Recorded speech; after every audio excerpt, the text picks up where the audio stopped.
जय हिंद साथियों, मैं अनुज कुमार आप सभी का एग्री अनुज के ऑनलाइन प्लेटफॉर्म पर स्वागत करते हैं। कैसे हैं आप सभी लोग? आई होप आप लोग स्वस्थ होंगे, मस्त होंगे और अपनी तैयारी जबरदस्त तरीके से कर रहे होंगे। आज हम बात करेंगे समसूत्री विभाजन। मैंने पहले पढ़ा चुका हूं आप लोगों को एक वीडियो में, जैसे कि आप लोगों ने मैंने पहले पढ़ाया था समसूत्री विभाजन के बारे में, वो आप लोग अच्छी तरीके से पढ़ लिए होंगे। वीडियो ऑलरेडी पड़ी हुई है, इस प्रकार से पढ़ाया था मैंने। आज जो बात करने वाले हैं वो अर्धसूत्री विभाजन के बारे में बात करेंगे। ठीक है, आज अर्धसूत्री विभाजन के बारे में बात करेंगे। यहीं से हम शुरुआत करेंगे अर्धसूत्री विभाजन से। ठीक है, और इससे पहले के जो स्टेप होंगे वो सभी मैं इसमें ऐड कर दूंगा। ठीक है, या फिर आप पुराने वाला जो वीडियो देख लोगे उससे और समझ में आपको आ जाएगा। ठीक है, तो वीडियो को हम यहीं से शुरू करते हैं। देखिए यहाँ पर क्या है हमारा, इनमें गुणसूत्र मात्र कोशिका से आधे हो जाते हैं। कैसे हो जाते हैं? गुणसूत्र जो होते हैं वो मात्र कोशिका यानी जनन कोशिका जो होती है, ये सब चीज आपको हम समसूत्री विभाजन में अच्छी तरीके से बता चुका हूँ कि जनन कोशिका क्या होती है और मात्र कोशिका क्या होती है। ठीक है, तो उसके आधे हो जाते हैं गुणसूत्र, यानी कि यहाँ पर अगर 24 है तो यहाँ पर क्या हो जाएंगे, आधे हो जाएंगे। अगर मात्र कोशिका में 24 गुणसूत्र हैं तो बाकी जो बनेगी संतृप्त कोशिका उसमें क्या हो जाएंगे, 12 ही बचेंगे। नेक्स्ट, इसीलिए इसको क्या बोलते हैं, इसको हम बोलते हैं हराश विभाजन भी कहते हैं। इसीलिए इसको हम क्या नाम देते हैं, हराश विभाजन नाम देते हैं। ठीक है, रिडक्शनल डिवीजन हम इसे कहते हैं। नेक्स्ट प्रश्न इसमें, 3 स्टेप में जो है आपका कोशिका विभाजन होता है। कहने का मतलब है 3 स्टेप होते हैं, इन्हीं 3 स्टेप में आपका कोशिका जो है विभाजित हो जाती है। एक होता है विभाजांतराल, एक होता है विभाजन प्रवस्था, एक होती है कोशिका द्रव का विभाजन लास्ट में। तो ये 3 होती है। ठीक है, तो इसमें अब सबसे पहले कौन सा आता है, तो सबसे पहले आता है आपका विभाजांतराल। विभाजांतराल जो होता है जिसे हम बोलेंगे इंटरफेस। तो ये देखिए क्या होता है, सबसे पहला हमारा पॉइंट जो बनेगा वो यही बनेगा, विभाजांतराल।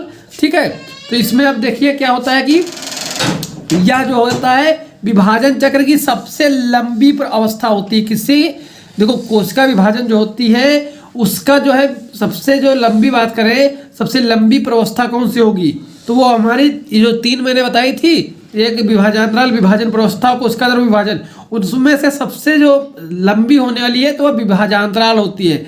ठीक है, ये लगभग अगर बात करें तो लगभग ये 90% का इसी का पार्ट होता है। ठीक है, 10% ही रह जाता है, बाकी सब जो है यहाँ पर देखो वो कहते नहीं कि कोशिका जब विभाजन होती है, ठीक है, समझो कोशिका जब विभाजन हो रही होती है उसके पहले, अब वैसे ही जैसे जब शादी होती है तो शादी होने से पहले तैयारियां कितनी होती हैं। ठीक है, और सारी तो तैयारियां पहले से करनी पड़ती हैं, उससे पहले सारी चीज़ें देखे होना पड़ता है, लड़का लड़की को देखना, ये सब चीज़ें जो गोद भराई ये सब चीज़ें जो होती है ना, जो तमाम सारी, तो ये सब और बाकी सब सामान वगैरह ये सब पहले लाया जाता है। और बाद में खाली शादी का एक ही दिन तो होता है, बस जाते हो चले आते हो। ठीक है, तो यही समझो वो सारा कार्यक्रम जो है, वो जितना कार्यक्रम होता है शादी से पहले वाला, वो विभाजांतराल यानी कोशिका विभाजन के पहले जितना भी कार्यक्रम होने है, कोशिका विभाजित होनी है, ये सारे चीजें वो सब इसी फेज के अंदर हो जाएगा।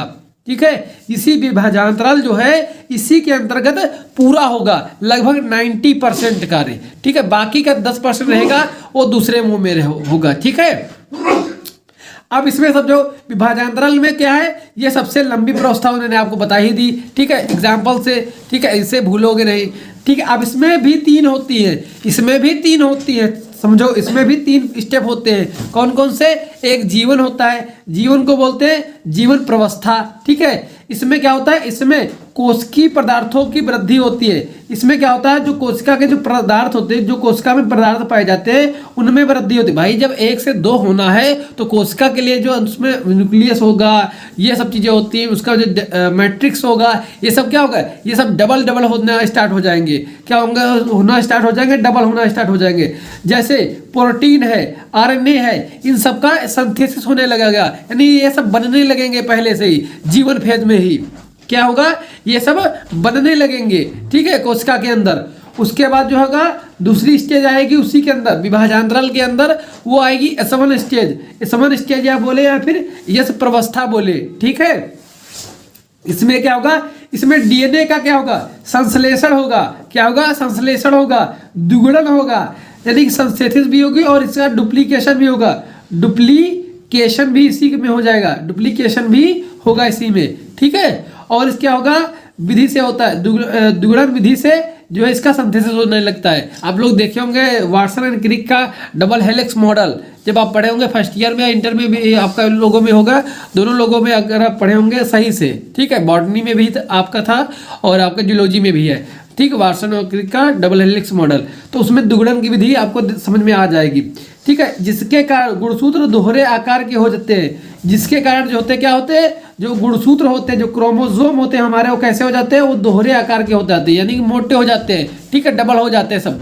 ठीक है, देखो जब डिवीजन होना है तो सब क्या करेंगे, सिंथेसिस होगा, डुप्लीकेशन होगा, द्विगुणन होंगे, डुप्लीकेशन होगा, ये सब चीजें गुणसूत्रों में होता रहेगा। नेक्स्ट इसकी अवस्था जो आती है वो है G2 प्रवस्था। नेक्स्ट आती है G2 प्रवस्था। ठीक है, अब किताबों में कुछ अलग भी तुमको मिलेगा, लेकिन जो मैं बता रहा हूँ ये सबसे सॉलिड है। ठीक है, ये कई सारी किताबों से मैं देख के बनाया हूँ और ये जो है NCERT बेस्ड है। ठीक है, ऐसा नहीं है कि देखो जो किताबों में है उसमें कई सारी कुछ अवस्थाएं आगे पीछे होंगी या इस तरह दी गई होंगी, तो उसके चक्कर में आपको कंफ्यूज बिल्कुल ही नहीं होना है। आपको मैं जो मैटर दे रहा हूँ 100% सॉलिड है। आपके जो NCERT है उसी से मैं पूरा बढ़िया से छाट के तैयार किया हूँ। ठीक है, तो आप इससे निश्चित रहिएगा, क्योंकि आपकी किताबों में ऐसा है, इसलिए मैं बता रहा हूँ ताकि आप यहाँ पढ़े बाद में कैसे आपने ये वाली अवस्था नहीं बताई थी, ये आपने नहीं बताया, भूल गए। ठीक है, ये सब चीज़ें, ठीक, मैं पहले आपको बता दे रहा हूँ। ठीक है, आपको किसी प्रकार का शंका सय कुछ भी नहीं होना चाहिए। ठीक है, संशय नहीं होना चाहिए किसी बात में आपको। तो यहाँ पर देखिए G2 प्रवस्था क्या होती है, विभाजन की, ये कैसी होती है, विभाजन की वास्तविक तैयारी हो जाती है। अब ये सब हो गया, देखो कोशिका के लिए पहला अवस्था थी जिसमें कोशिका द्रव वगैरह सब बढ़ गया, प्रोटीन वगैरह सब बन गई। दूसरे में क्या, गुणसूत्र वगैरह बढ़िया से सिंथेसिस हो गए सभी। ठीक है, दुगुड़न आकार से बढ़िया मोटे हो गए, दोहरे हो गए। उसके बाद G2 आई, अब ये क्या कहेगी, मैं तो तैयार हो गई हूँ, मैं क्या तैयार हूँ कोशिका विभाजन के लिए। ठीक है, ये G2 फेज अवस्था कहेगी। तो ये हमारी पूरा इंटरफेस कवर कर लेगी। अब चलते हैं दूसरा जो हमारा फेज था कोशिका चक्र का, तो वो है कोशिका प्रवस्था, सॉरी विभाजन प्रवस्था, सॉरी आपका जो विभाजन प्रवस्था आएगी, विभाजन प्रवस्था। अब इसमें क्या होता है, इसको 4 भागों में बांटा जाता है। किसमें, 4 भागों में बांटा जाता है। और वो भाग कौन कौन से होते हैं चारों, तो आप यहाँ पर देख सकते हैं चारों भाग कौन कौन से होंगे। तो यहाँ पर देखिए, एक होती है पूर्वावस्था, कैसी होती है, पूर्वावस्था होती है। दूसरी होती है मध्यावस्था, चौथी होती है आपकी पश्चिमावस्था, एक होती है लास्ट होती है अंत्यावस्था। ठीक है, तो ये तो आपके हिंदी में हुई। ठीक है, इनको इंग्लिश में आपको याद रखना होगा, क्योंकि इंग्लिश में ही आपको कभी कभी इंग्लिश में ही आपको दिया गया जाएगा। ठीक है, अब इसको पूर्वावस्था को बोलते हैं प्रोफेज। प्रोफेज अभी आपको इनको ट्रिक बता देंगे, आसानी से याद हो जाएगा। प्रोफेज, मेटाफेज, मेटाफेज, फिर होती है एनाफेज। पश्चावस्था को हम एनाफेज बोलते हैं, टीलोफेज। ठीक है, इनकी ट्रिक कैसे रहेगी, ट्रिक याद रखना, PMAT, PMAT, PMAT, PMAT, PMAT, PMAT, PMAT, PMAT, PMAT, ऐसे करके याद कर लेना। ठीक है, PMAT, prophase, metaphase, anaphase, telophase, prophase, metaphase, anaphase, telophase. जब आपको ये याद हो जाएंगे तो बहुत आसान लगने लगेगा आपको। ठीक है, यही अवस्थाएं होती चारों, इसी में यह जो है डिवीजन होता है, इसी में आपको डायग्राम बनाना होता है। सब चीज़ें आपको बता दूंगा, डायग्राम भी बहुत बढ़िया सा छाट के लाए, आपको आसानी से बना लोगे। ठीक है, ये हमारी 4 अवस्थाएं होती हैं। ठीक है, इसमें किसके अंदर विभाजन प्रवस्था में 4 अवस्थाएं पाई जाती हैं। वो देखेंगे, सबसे पहले क्या देखेंगे, प्रोफेज को सबसे पहले देखेंगे, या फिर प्रथम प्रावस्था जिसे पूर्वावस्था कहते हैं, पूर्वावस्था कहते से पूर्वावस्था को हम सबसे पहले यहाँ पर देखने वाले हैं। ठीक है, तो यहाँ पर देखिए यह क्या होती है, सबसे बड़ी प्रावस्था होती है। कैसी होती है, यह सबसे बड़ी प्रावस्था होती है। हमारी क्या थी, सबसे बड़ी होती है, ये तो आपको पता चल चुका होगा, सबसे बड़ी प्रावस्था होती है, क्योंकि इसको किसमें बांटों में बांटा गया है, इसमें 5 भागों में ये बटी होती है। कितने भागों में, 5 भागों में बटी होती है। यानी कि जो प्रोवस्था है, ठीक है, प्रोफेज है, ठीक है, या पूर्वावस्था है, इसके कितने भाग हैं, 5 भागों में बांटा गया। लेकिन ये ऐसा समसूत्री विभाजन में नहीं होता था। वहां पर आप लोग देखे थे, जो समसूत्री विभाजन होता है हमारा, वहां पर आप लोग देखे होंगे जो समसूत्री विभाजन था, समसूत्री विभाजन, समसूत्री में, तो समसूत्री में आपको बताया था कि क्या होता है, इसमें सिर्फ आप 5 होते हैं, PMAT होते हैं, यही होती है, प्रोफेज, मेटाफेज, एनाफेज, टीलोफेज, यही अवस्थाएं होती है। लेकिन यहाँ पर क्या है, प्रोफेज में फिर से 5 अवस्थाएं अलग अलग हो जाती हैं। बस यही आपका अंतर होता है किसमें, इसमें, अर्धसूत्री विभाजन में। ठीक है, तो यहाँ पर देखिए इसमें क्या अंतर होगा। ठीक है, तो यहाँ पर जो 5 अवस्थाएं होंगी उसके लिए मैं आपके लिए ट्रिक बनाकर लाया हूँ जिससे आपको याद हो जाएगा। ठीक है, अगर ट्रिक पसंद आए तो वीडियो को लाइक सभी लोग करेंगे और कमेंट करेंगे। ठीक है, बहुत ही शानदार ट्रिक आपके लिए लेकर आया हूँ। देखो ट्रिक हमारी क्या होगी, ले जा परदेसी दिल दीवाना, ले जा परदेसी दिल दीवाना। जो ट्रिक हमारी होने वाली है वो है ले जा परदेसी दिल दीवाना। ये हमारी ट्रिक हो जाएगी, ले जा परदेसी दिल दीवाना। ये हमारी क्या हुई, ये ट्रिक हो जाएगी। ठीक है, अब देखो इसमें क्या होगा आपका लेप्टोटीन। लेप्टोटीन ले से हो जाएगा लेप्टोटीन। ठीक है, जा से हो जाएगा जाइगोटीन, पा से हो जाएगा पाइचेटीन। ठीक है, डी से दिल से हो जाएगा डिप्लोटीन। ठीक है, दिल से होगा डिप्लोटीन, दीवाना से होगा डाइकाइनेसिस, डाइकाइनेसिस हो जाएगा दीवाना से। ठीक है, बहुत ही शॉर्ट मैटर है, आपको बस इतना ही तैयार करना है क्योंकि आपको उतना याद करना है कि जो आपको याद भी रहे और बोर्ड में लिख पाओ, कॉपी में लिख भी पाओ ना। आपको ज्यादा कंटेंट देने का कोई मतलब नहीं जो आप लिख भी ना पाओ। ठीक है, तो ऐसे देखो पूरा बढ़िया बेहतरीन तरीके से जितना है ना कि आपके 2-3 पेज जो है आसानी से भर दोगे। ठीक है, इतना मैटर आपको मैं दूंगा इसमें, वो भी बिल्कुल सॉलिड मैटर होगा, ट्रिकी मैटर होगा। अगर आपको पसंद आए प्लीज सब्सक्राइब जरूर करिएगा चैनल को और कमेंट करिएगा आपको कैसा लगा। ठीक है, ले जा परदेसी दिल दीवाना। ठीक है, ये आपको ध्यान रखना है, ले जा परदेसी दिल दीवाना। लेप्टोटीन, जैगोटीन, पैचेटीन, डिप्लोटीन, डाइकाइनेसिस, ये 5 अवस्थाएं होती हैं किसके अंदर, प्रोफेज के अंदर होती हैं। अभी इन 5 को हम पढ़ेंगे एक एक करके। ठीक है, ताकि तभी तो डिटेल में बढ़िया से पता चलेगा इसके अंदर होता क्या है। अब देखो लेप्टोटीन, लेप्टोटीन जो है इसमें क्या होता है, गुणसूत्र संघनित होकर मोटे धागे के रूप में हो जाते हैं। ठीक है, मोटे धागे के रूप में हो जाते हैं लेप्टोटीन अवस्था में। लेप्टोटीन जो होती है उसमें क्या होते हैं, गुणसूत्र जो होते हैं संघनित हो जाते हैं और मोटे हो जाते हैं, यानी कि जो पतले धागे नुमा पड़े होते हैं न्यूक्लियस के अंदर वो कैसे हो जाने लगते हैं, वो मोटे होने लगते हैं। ठीक है, तो मोटे हो जाते हैं। नेक्स्ट आपका आता है, देखो इसमें बस इतना ही लिखना है और कुछ नहीं लिखना है, सिर्फ एक लाइन लिखना है, आपका काम हो जाएगा। जो मेन है, बाकी आपका फिलर नहीं करना है, जो मेन पॉइंट है वही आपको मैं बता रहा हूँ, ये पॉइंट नहीं छूटना चाहिए, बाकी कुछ भी छोड़ दो। ठीक है, ऐसे लिखोगे आपका पूरा नंबर मिलेगा बेहतरीन तरीके से, बस इसी तरीके से आपको लिखना होगा। ठीक है, जैगोटीन, इनमें 2 समजात गुणसूत्र जोड़े बनाते हैं। इसमें क्या होता है, 2 समजात गुणसूत्र जोड़े बनाते हैं। इस सूत्र युग्मन या युग्म बंधन, ठीक है, जिसे हम क्या कहेंगे सिनैप्सिस बोलते हैं। किसको हम क्या बोलेंगे, सिनैप्सिस बोलेंगे। क्या बोलेंगे, सिनैप्सिस बोलेंगे। ठीक है, इसके हम क्या बोलेंगे, सिनैप्सिस हम इन्हें बोलेंगे। ठीक है, इन्हें क्या कहते हैं, हमें इन्हें हम कहते हैं सिनैप्सिस हम कहते हैं। ठीक है, जैगोटीन, इनमें 2 समजात गुणसूत्र जोड़े बनाते हैं। इस सूत्र युग्मन या युग्म बंधन, ठीक है, कहते हैं। ये आपको ध्यान रखना है। ठीक है, समजात का मतलब होता है होमोजेगस। ठीक है, होमोलॉगस भी कह सकते हो। ठीक है, तो होमोलॉगस होते हैं समजात गुणसूत्र। ठीक है, ऐसे आपको पूरा बेहतरीन तरीके से याद रखना। अभी आपको डायग्राम बना के बता दूंगा कैसे आपका याद करना है। ठीक है, अभी डायग्राम बताऊंगा और डायग्राम आपको याद करना होगा बस। ठीक है, डायग्राम भी जरूरी होते हैं क्योंकि डायग्राम से आधे ज्यादा नंबर आपको डायग्राम के देखने पर ही मिलते हैं। ठीक है, कि आपको कहां तक समझ में आए, डायग्राम से आसानी से आप समझा भी पाओगे एग्जामिनर को। ठीक है, ये हमारा क्या हो गया, जाइगोटीन हो चुका है। ठीक है, अब चलते हैं नेक्स्ट पर। नेक्स्ट आपके सामने आ चुका है, नेक्स्ट आपके सामने आ चुका है पैचेटीन अवस्था। जो ये पैचेटीन अवस्था होती है, तीसरे नंबर की अवस्था है। इसमें क्या होता है, सूत्र युग्मित, ये सबसे इंपॉर्टेंट कह सकते हैं हम, सबसे इंपॉर्टेंट है। क्या है, सबसे इंपॉर्टेंट है ये जो अवस्था है वो सबसे इंपॉर्टेंट भी अवस्था है। ठीक है, ये भी आपको ध्यान रखना है। पैचेटीन, सूत्र युग्मित गुणसूत्र आपस में अधिक मजबूती से लिपट जाते हैं। देखो इसमें क्या होता है, सूत्र युग्मित जो होते हैं गुणसूत्र, ठीक है, वो क्या होते हैं, आपस में लिपट जाते हैं पैचेटीन अवस्था में। और क्या होता है इसमें, समजात जोड़ा अब 4 सूत्र वाला टेट्रावैलेंट दिखाई देता है। ठीक है, टेट्रावैलेंट दिखाई देता है, कैजमेटा बनाते हैं। इसमें होता क्या है, यहां पर देखिए आप लोग, इसमें क्या बोला है, 4 सूत्र या टेट्रावैलेंट बनाते हैं। इस प्रकार से ये हो जाते हैं, जैसे कि ऐसे करके ये इस प्रकार से, ठीक है, इस प्रकार से ये टेट्रावैलेंट हो जाते हैं। ठीक है, 1 2 3 4 हो गए तो टेट्रावैलेंट नहीं बोलते हम, क्या बोलेंगे इन्हें, टेट्रावैलेंट बोलते हैं। ठीक है, ये कैसे होते हैं, ये समजात होते हैं, होमोलॉगस होते हैं।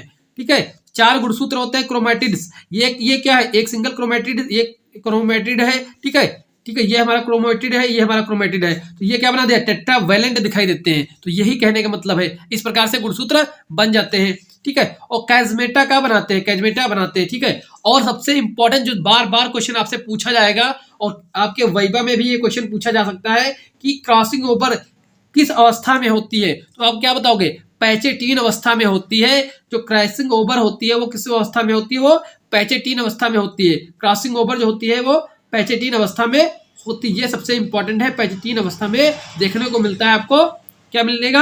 क्रॉसिंग ओवर देखने को मिलेगा, ठीक है। बेहतरीन तरीके से इसे याद करिए, रखिएगा ये सभी चीजें, ठीक है। नेक्स्ट प्रश्न आपके सामने आएगा डिप्लोटिन। डिप्लोटिन कैजमेटा अधिक स्पष्ट हो जाता है। कैजमेटा क्या है? अधिक स्पष्ट हो जाता है। इसमें कैजमेटा क्या होता है? अधिक स्पष्ट इसमें होने लगता है। जो यहाँ पर बना था वो यहाँ पर और ज्यादा स्पष्ट हो जाता है। अब हम देखेंगे पांचवी स्टेज कौन सी हमारी डाइकाइनेसिस है। उसमें क्या होता है? इस अवस्था में गुणसूत्र स्पष्ट रूप से अलग अलग किंतु मैट्रिक्स के अंदर रहते हैं। इस अवस्था में क्या होता है? गुणसूत्र जो होते हैं हमारे क्या हो जाएंगे? वो स्पष्ट हो जाते हैं, मतलब कि अलग अलग हो जाते हैं, वो स्पष्ट दिखाई देने लगते हैं।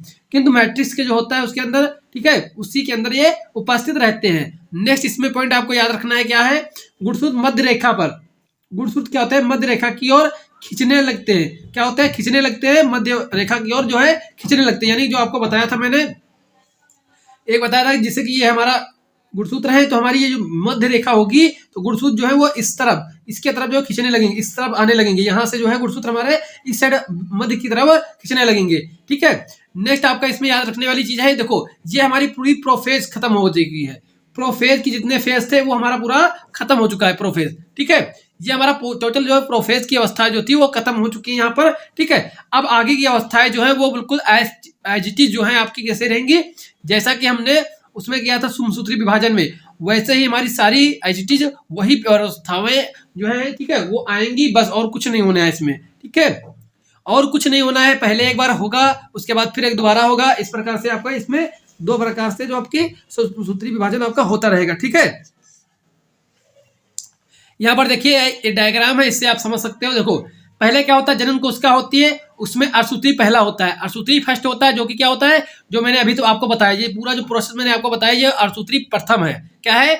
अर्धसूत्री प्रथम है, ठीक है। ये अर्धसूत्री प्रथम था, ठीक है, फर्स्ट था। इससे हमारी क्या बनी? आधे हाफ क्रोमोसोम नंबर, यहाँ देखो यहाँ पर 2n थे, यहाँ पर n बचे हुए हैं, यहाँ पर भी n आ चुके हैं, ठीक है। तो हमारी दो संतति कोशिकाएं बनी यहाँ से हमारी संतति कोशिकाएं दो बनती हैं अर्धसूत्री फर्स्ट से। उसके बाद होता है अर्धसूत्री सेकंड। इस जो अर्धसूत्री सेकंड होता है इसमें हमारा बिल्कुल सेम टू सेम जैसा कि हमारा समसूत्री विभाजन में होता है वैसा ही विभाजन होता है, ठीक है। इसमें क्या होता है? जैसे समसूत्री विभाजन होता है उसी प्रकार से सेम यहाँ पर विभाजन होता है। जैसे कि एक संतति कोशिका से दो संतति कोशिका वहां पर बनती थी, उसी प्रकार से ये इस कोशिका से, ठीक है, ये जो क्रोमोसोम नंबर है इससे हमारी दो कोशिकाएं बन जाएंगी, फिर इसकी दो कोशिकाएं बन जाएंगी, ठीक है। तो यहाँ पर फर्स्ट अर्धसूत्री विभाजन हो जाएगा, इसे हम बोलेंगे सेकंड अर्धसूत्री विभाजन, ठीक है। इस प्रकार से हमारे पास n यहाँ पर भी आ जाएगा, यहाँ पर भी n आ जाएगा, यहाँ पर भी n, यहाँ पर भी n, ठीक है। तो हमारी टोटल जो है 4 संतति कोशिकाएं प्राप्त हो जाएंगी। 4 संतति कोशिकाएं हमारी संतति कोशिकाएं डॉटर सेल हमारी प्राप्त हो जाएंगी, ठीक है। ये टोटल प्रोसेस है इसकी, ये आपको समझ में आ चुका होगा। ये डायग्राम जो मैंने यहाँ पर बनाया है छोटा सा, इसे आपको बना लेना है। और समसूत्री विभाजन के लिए मैंने ऑलरेडी डायग्राम आपका बना रखा हूँ, बता भी चुका हूँ एक वीडियो में, ठीक है। उसको आप देख लीजिएगा अच्छी तरीके से, आपको समझ में आ जाएगा, ठीक है। और अब बात कर लेते हैं इसका मध्य अवस्था, ठीक है। मध्य अवस्था में क्या होता है? केंद्रिका जो है वो गायब हो जाती है, मतलब इसमें बिल्कुल ही गायब हो जाती है। इसमें तो अस्पष्ट होना स्टार्ट होती है, ठीक है, लेकिन इसमें पूर्णता गायब हो जाती है मध्य मेटाफेज में। और क्या होता है? तुर्क जो होते हैं आपके स्पिंडल, तर्कु या फिर स्पिंडल जो होते हैं वो आपके स्पष्ट हो जाते हैं। जैसे कि यहाँ पर मैंने बताया था आपको मेटाफेज में ये स्पष्ट हो जाओगे, ये तंतु जो है वो ध्रुवों से आपको दिखाई देने लगेंगे, मतलब स्पष्ट हो जाते हैं, ठीक है। और गुणसूत्र इस समय एक विशेष क्रम में तुर्कों की मध्य रेखा पर, जो तुर्क थे यहाँ पर, ये जो तुर्क थे इनकी मध्य रेखा यानी कि बीच पर सेंटर पर जो है जो आपके क्या होंगे? सज जाते हैं, यानी कि आ जाते हैं, ठीक है, सज जाते हैं या फिर आ जाते हैं। गुणसूत्रों को स्पष्ट रूप से इसी अवस्था में दिखाई देते हैं, मतलब सबसे स्पष्ट, यानी गुणसूत्रों का अगर अध्ययन करना है किसी में कितने गुणसूत्र हैं, क्या है उसका स्ट्रक्चर, वो इसी प्रावस्था पर किया जाता है, क्योंकि यहाँ पर स्पष्ट दिखाई देते हैं, मोटे दिखाई देते हैं। नेक्स्ट आपकी पश्चावस्था। पश्चावस्था में क्या है कि आपका गुणसूत्रों की दोनों क्रोमैटिन्स, गुणसूत्रों के जो दोनों क्रोमैटिन्स होते हैं जिन्हें अब मोनोवैलेंट गुणसूत्र कहा जा सकता है। ठीक है, अपश्य अवस्था जो एनाफेज होता है। अब एनाफेज देखिए यहाँ पर देखो, इसके जो गुणसूत्र मैंने आपको बताया था कि ऐसे आपको गुणसूत्र ऐसे कुछ होता है आपका। ठीक है, समझने के लिए बना रहा हूँ के लिए, ऐसे यहाँ पर सेंट्रोमियर होता है। ठीक है, तो इसमें कैसे 4 होते हैं। ठीक है, तो इसके वाले अलग अलग हो जाते हैं, ये ऐसे होते हैं कुछ। ठीक है, तो ये एक हिस्सा अलग हो जाएगा, एक हिस्सा इसका अलग हो जाएगा, ये हिस्सा अलग, ये हिस्सा अलग हो जाएगा। तो इसी को होते हैं मोनोवैलेंट। क्या मोनोवैलेंट गुणसूत्र कह सकते हैं। ठीक है, ये कैसे हो जाते हैं, मोनोवैलेंट हो जाते हैं। जुड़े हुए मोनोवैलेंट गुणसूत्र, जुड़े हुए जो होते हैं, जुड़े हुए मोनोवैलेंट गुणसूत्र विपरीत ध्रुवों की ओर खींचना प्रारंभ कर देते हैं। यानी कि मोनोवैलेंट जो हमारे गुणसूत्र थे, यानी कि यहाँ एक बार यहाँ पर मैं क्लियर और बना देता हूँ ताकि आपको समझ में आ जाए। देखो, ठीक है, ये आपको समझ में आ गया। ठीक है, अब यहाँ से अब एक तुझ बनेगा यहाँ से ऐसे ऐसे ऐसे। ठीक है, ये हो जाएगा, एक तुम्हारा ये हो जाएगा। ठीक है, ठीक, अब एक तो अलग हो जाएगा, ये दोनों अलग अलग हो जाएंगे, ये मोनोवैलेंट ये मोनोवैलेंट, ये अलग, ये एक ध्रुव पर एक दूसरे ध्रुव पर, ये अलग अलग हो जाएंगे। ठीक है, तो हमारे ये क्या हुए, ये दोनों अलग अलग खींचे जाते हैं। जैसा कि मैंने आपको यहाँ पर बता दिया, ये एक इधर खींच गया, एक इधर खींच गया। ठीक है, और यह सबसे छोटी प्रावस्था होती है। देखो ये इंपॉर्टेंट है, आपका एनाफेज जो सबसे छोटी होती है। कौन सी सबसे छोटी होती है, वो एनाफेज जो है सबसे छोटी प्रावस्था होती है। इसे याद रखिए, सबसे छोटी प्रावस्था कौन सी होती है, तो आपकी है वो क्या, पश्यावस्था सबसे छोटी होती है। तो अब हम देखते हैं नेक्स्ट जो हमारी है, लास्ट जो है हमारी प्रावस्था वो कौन सी है। तो यहाँ पर देखिए अंत्यावस्था आती है, जिसे बोलते हैं हम टीलोफेज। क्या बोलेंगे इसको, हम टीलोफेज बोलेंगे। ठीक है, अंत्यावस्था जिसे हम टीलोफेज बोलेंगे। इसमें क्या होता है कि केंद्रिका और केंद्रक कला फिर से दिखाई देने लगते हैं। जैसे मैंने आपको बताया था, प्रोफेज में होता है गायब होने लगते हैं, इसमें दिखाई देने लगते हैं। इसीलिए इसको हम क्या बोलते हैं, जस्ट पूर्वावस्था क्या होती है, उल्टा होती है। जैसा जैसा हमारे पूर्वावस्था में होता है वो इसका जस्ट उल्टा होने लगता है यहाँ पर अंत्यावस्था में। ठीक है, और यहाँ पर देखो ध्रुवों के स्थान पर एक संतति कोशिकाएं यानी संतति केंद्रिका बन जाते हैं। ठीक है, संतति केंद्रक बन जाते हैं। यहाँ पर देखिए ये जो हमारे थे क्या, ये संतति केंद्रक बन चुके हैं, ये अलग अलग। ठीक है, यही बोलते हैं संतति पुत्री केंद्र या पुत्री केंद्रक जो है आपके बन जाते हैं दोनों तरफ अलग अलग। ठीक है, यहाँ पर समझ में आ गया कि अलग अलग जो है केंद्रक बन चुके हैं। तो वो कहाँ पर होते हैं, वो टीलोफेज में होते हैं। प्लीज़ लाइक जरूर करिएगा, क्योंकि आप लोगों के लिए मैंने मेहनत की है इस लेक्चर के लिए। कम से कम 4 घंटे इसके लिए हम तैयारी की है इसके लिए, क्योंकि इसको लिखना, इसको छांटना सभी जगहों से। ठीक है, तो प्लीज़ आप लोग लाइक जरूर करिएगा, कमेंट करिएगा कैसा लगा आपको वीडियो। ठीक है, अगर आप लोग ज़्यादा अच्छा करेंगे तो और भी इससे हम अच्छा करने की कोशिश करेंगे।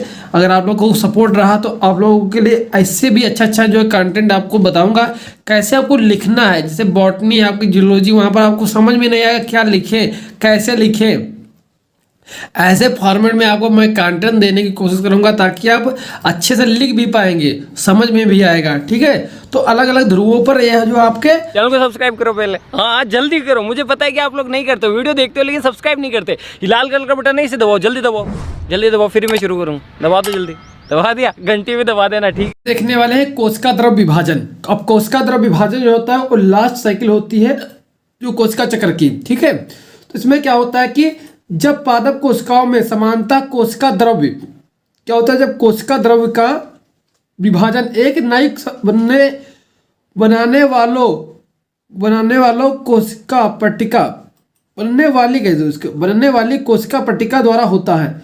जो कोशिका पट्टिका बनती है, जैसा कि आपको यहाँ पर मैंने दिखाया है, ये जो बनारी बनी है ये कोशिका पट्टिका है। जो केंद्रक है वो पहले ही बढ़ चुके हैं, लेकिन अब जो कोशिका द्रव है इसको बांटने के लिए जो बीच में क्या बनती है, कोशिका पट्टिका बनती है। कोशिका पट्टिका बनती है। ठीक है, ये किसमें बनती है, पादप कोशिकाओं में। किसमें, पादप कोशिकाओं में समानता कोशिका द्रव को विभाजन एक नई बनने वाली कोशिका पट्टिका द्वारा होता है। ठीक है, नेक्स्ट इसमें है आपका, याद रखना इसमें इसका निर्माण कैल्शियम और मैग्नीशियम के पेक्टेट्स के कारण होता है। पेक्टिन जो होता है उसी से बना है, पेक्टेट द्वारा होता है। ठीक है, इसमें मैग्नीशियम और कैल्शियम का योगदान होता है, इसी के द्वारा जो है इनका निर्माण होता है। ठीक है, यह बाद में यह क्या होता है, बाद में या पटलिका या फिर मिडिल लेमिला भी इसे बोलते हैं। मिडिल लेमिला, मिडिल लेमिना जो है इसी को बोलते हैं, जिसे मध्य पटलिका में बदल जाता है। ठीक है, कोशिका पट्टिका जो होती है मिडिल लेमिला में बदल जाती है और संतति कोशिका अलग अलग बढ़ जाती है और संतति कोशिकाएं जो होती हैं वो अलग अलग हो जाती हैं, यानी कि जो संतति कोशिकाएं होती है वो अलग अलग बिखर जाती हैं। ठीक है, नेक्स्ट आपका कोशिका पट्टिका, यानी कि कोशिका पट्टिका या सेल प्लेट बनने में, जो कोशिका पट्टिका बनती है इसको बनने में एंडोप्लाज्मिक रेटिकुलम, ठीक है, अंतःप्रदब्बी जालिका जो होती है और गाल्जी बॉडी जो होती है का योगदान होता है। इन सभी से मिलकर जो है तैयार होती है हमारी कोशिका पट्टिका। ठीक है, तो ये हमारा कोशिका द्रव विभाजन होता है। आपको इतना ही याद रखना है, ज़्यादा नहीं याद करना है, इससे ज़्यादा बस इतना आपको याद रखना है, इतना लिख देना, ये चित्र बना देना, आपके फुल नंबर मिल जाएंगे। कर लिया हूं। अब द्वितीय की बात करेंगे तो यहाँ पर देख सकते हैं आप सभी लोग, बिल्कुल स्पष्ट दिख रहा होगा कि यहाँ पर क्या है, अर्धसूत्री विभाजन प्रथम द्वारा बनी दो कोशिकाएं, जो मैंने अभी आपको बताया कि दो कोशिकाएं जो बनी थी, जैसे कि एक हमारी ये थी और एक ये थी, एक हमारी ये और एक ये, ठीक, दो कोशिकाएं बनी थी। ठीक है, दोनों कोशिकाओं या केंद्रक को प्रायः एक साथ ही विभाजित होते हैं, तो एक साथ ये विभाजित हो जाते हैं। अब इसमें समसूत्री विभाजन समान विभाजन होता है, समसूत्री विभाजन के समान ही विभाजन होता है, जैसे मैंने आपको अभी बताया ये समसूत्री विभाजन के ही समान होगा विभाजन। अब इनमें जो है विभाजन होगा वो कैसा होगा, समसूत्री के समान ही होगा। संपूर्ण अर्धसूत्री विभाजन के अंत में 4 संतति कोशिकाएं बनती हैं। ठीक है, जिनमें गुणसूत्र अगुणित रहते हैं, अगुणित का मतलब n रहते हैं। ठीक है, तो यही मैंने आपको बताया, जो यहाँ पर वही पूरा मैंने यहाँ पर थ्योरी के रूप में लिख दिया है। ठीक है, इसे आपको तैयार कर लेना है, बस इतना आप तैयार कर लेंगे, आपका अर्धसूत्री विभाजन समाप्त हो चुका है। ठीक है, ये टोटल आपका अर्धसूत्री विभाजन है यहाँ पर समाप्त होता है। आई होप आपको बिल्कुल क्लियर, वो बेहतरीन तरीके से आपको समझ में आ गया होगा, अच्छी तरीके से समझ में आ चुका होगा। ठीक है, तो बेहतरीन तरीके से आप समझ चुके हैं यहाँ पर। ठीक है, तो आप लोगों को वीडियो कैसा लगा आप लोग कमेंट करके बताइएगा। इसी प्रकार से और वीडियो आपको चाहिए किसी टॉपिक पर तो आप कमेंट कर सकते हैं। मिलते हैं नेक्स्ट वीडियो, तब तक के लिए जय हिंद जय भारत।